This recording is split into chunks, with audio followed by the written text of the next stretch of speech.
Welcome to the Learning Pines YouTube. We hope this video helps. In this video, I will explain how to make a deck in Clash Royale. First, identify a strong win condition, like Hog Rider or Golem, that will consistently damage your opponent's towers.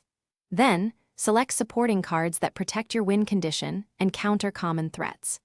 Aim for a balanced elixir cost, typically between 3.0 and 4.5, to ensure you can play cards effectively throughout the match. This foundational approach sets you up for success. Next, let's explore the main deck archetypes. Beatdown decks, like those with Golem, focus on overwhelming pushes. Siege decks, using X-Bow or Mortar, aim to chip away at towers from your side. Control decks defend and counter-push, while Cycle decks rapidly play cheap cards to outcycle opponents. Understanding these styles helps you pick cards that synergize well, creating a cohesive and powerful strategy for your battles. Every effective deck needs a balance of card roles. You'll want a tank, a primary damage dealer, at least one spell for offense or defense, and reliable air defense. For example, a mini PEKK can handle tanks while arrows clear swarms.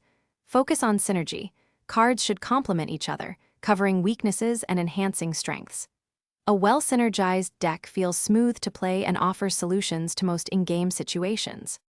Finally, testing and refinement are crucial. Play at least 10 to 15 matches to get a feel for your deck's strengths and weaknesses. Pay close attention to what cards consistently underperform or what types of pushes you struggle to defend. Don't be afraid to swap out one or two cards at a time.